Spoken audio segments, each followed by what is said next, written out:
welcome back to my YouTube channel. My name is Paul Peters, and I will be continuing on through the Bible today.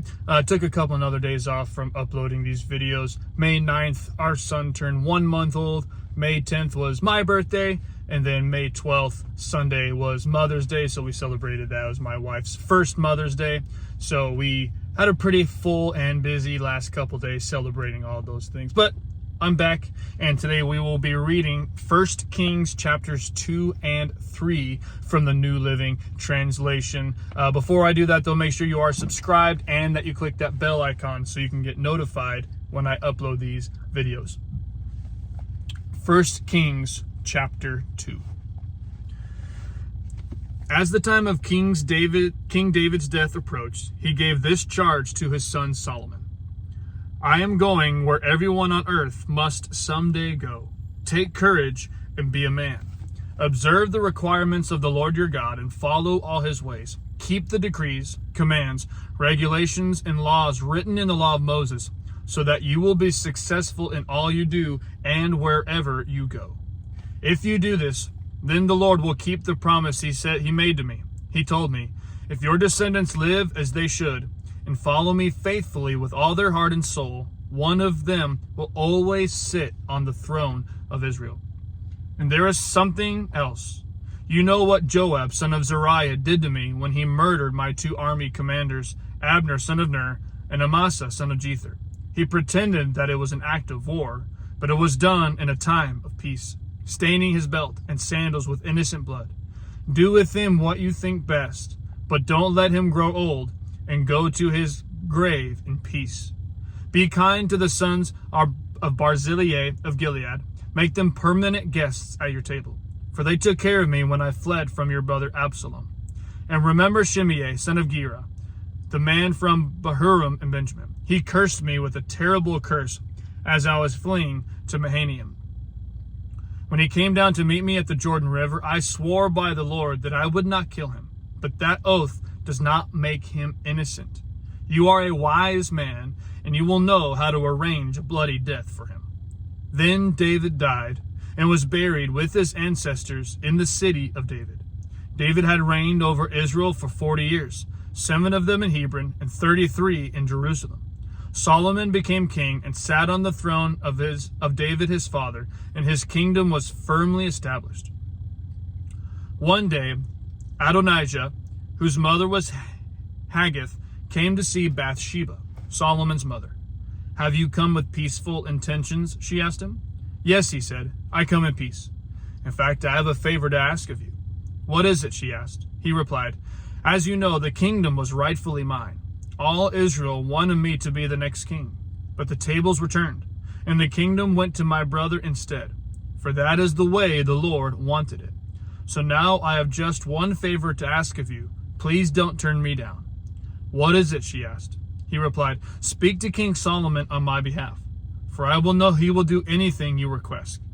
Ask him to let me marry Abishag, the girl from Shunem. All right, Bathsheba replied, I will speak to the king for you. So Bathsheba went to King Solomon to speak on Adonijah's behalf. The king rose from his throne to meet her, and he bowed down before her. When he sat down on his throne again, the king ordered that a throne be brought for his mother, and she sat at his right hand. I have one small request to make of you, she said. I hope you won't turn me down. What is it, my mother? He asked. You know I won't refuse you. Then let your brother Adonijah marry Abishag, the girl from Shunem, she replied. How can you possibly ask me to give Abishag to Adonijah? King Solomon demanded. You might as well ask me to give him the kingdom. You know that he is my older brother, and that he has Abiathar the priest and Joab son of Zeruiah on his side. Then King Solomon made a vow before the Lord. May God strike me and even kill me if Adonijah has not sealed his fate with this request. The Lord has confirmed me and placed me on the throne of my father David. He has established my dynasty as he promised. So as surely as the Lord lives, Adonijah will die this very day. So King Solomon ordered Benaiah, son of Jehoiada, to execute him. And Adonijah was put to death. Then the king said to Abiathar the priest, Go back to your home in Anathoth. You deserve to die, but I will not kill you now, because you carry the ark of the sovereign Lord for David my father, and you shared all his hardships. So Solomon deposed Abiathar from his position as priest of the Lord, thereby fulfilling the prophecy the Lord had given at Shiloh concerning the descendants of Eli. Joab had not joined Absalom's earlier rebellion, but he had joined Adonijah's rebellion. So when Joab heard about Adonijah's death, he ran to the sacred tent of the Lord and grabbed on to the horns of the altar. When this was reported to King Solomon, he sent Benaiah, son of Jehoiada, to execute him. Benaiah went to the sacred tent of the Lord and said to Joab, "The king orders you to come out." But Joab answered, "No, I will die here." So Benaiah returned to the king and told him what Joab had said. "Do as he said," the king replied. "Kill him there beside the altar and bury him. This will remove the guilt of Joab's senseless murders from me and from my father's family. The Lord will repay him for the murders of two men who were more righteous and better than he. For my father knew nothing about the deaths of Abner, son of Ner, commander of the army of Israel, and of Amasa, son of Jether, commander of the army of Judah. May their blood be on Joab and his descendants forever, and may the Lord grant peace forever to David, his descendants, his dynasty, and his throne." So Benaiah, son of Jehoiada, returned to the sacred tent and killed Joab, and he was buried at his home in the wilderness. Then the king appointed Benaiah to command the army in the place of Joab, and he installed Zadok the priest to take the place of Abiathar. The king then sent for Shimei and told him, "Build a house here in Jerusalem and live there, but don't step outside the city to go anywhere else. On the day you so much as cross the Kidron Valley, you will surely die, and your blood will be on your own head." Shimei replied, "Your sentence is fair. I will do whatever my lord the king commands." So Shimei lived in Jerusalem for a long time. But 3 years later, two of Shimei's slaves ran away to King Achish, son of Maacah of Gath. When Shimei learned they were there, he saddled his donkey and went to Gath to search for them. When he found them, he brought them back to Jerusalem. Solomon heard that Shimei had left Jerusalem and had gone to Gath and returned. So the king sent for Shimei and demanded, "Didn't I make you swear by the Lord and warn you not to go anywhere else, or you would surely die? And you replied, 'The sentence is fair. I will do as you say.' Then why haven't you kept your oath to the Lord and obeyed my commands?" The king also said to Shimei, "You certainly remember all the wicked things you did to my father, David. May the Lord now bring that evil on your own head. But may I, King Solomon, receive the Lord's blessings, and may one of David's descendants always sit on this throne in the presence of the Lord." Then at the king's command, Benaiah, son of Jehoiada, took Shimei outside and killed him. So the kingdom was now firmly in Solomon's grip. 1 Kings chapter 3. Solomon made an alliance with Pharaoh, the king of Egypt, and married one of his daughters. He brought her to live in the city of David until he could finish building his palace and the temple of the Lord and the wall around the city. At that time, the people of Israel sacrificed their offerings at local places of worship, for a temple honoring the name of the Lord had not yet been built.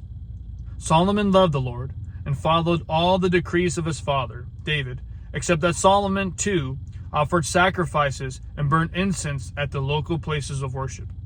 The most important of these places of worship was at Gibeon. So the king went there and sacrificed 1,000 burnt offerings. That night the Lord appeared to Solomon in a dream, and God said, "What do you want? Ask, and I will give it to you." Solomon replied, "You showed great and faithful love to your servant, my father David, because he was honest and true and faithful to you. And you have continued to show this great and faithful love to him today by giving him a son to sit on his throne. Now, O Lord my God, you have made me king instead of my father David, but I am like a little child who doesn't know his way around. And here I am in the midst of your own chosen people, a nation so great and numerous they cannot be counted. Give me an understanding heart so that I can govern your people well and know the difference between right and wrong. For who by himself is able to govern this great people of yours?" The Lord was pleased that Solomon had asked for wisdom. So God replied, Because you have asked for wisdom in governing my people with justice, and have not asked for a long life, or wealth, or the death of your enemies, I will give you what you asked for. I will give you a wise and understanding heart, such as no one else has had or ever will have. And I will also give what you did not ask for, riches and fame. No other king in all the world will be compared to you for the rest of your life.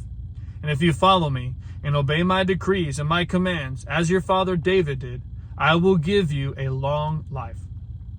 Then Solomon woke up and realized it had been a dream. He returned to Jerusalem and stood before the ark of the Lord's covenant, where he sacrificed burnt offerings and peace offerings. Then he invited all his officials to a great banquet.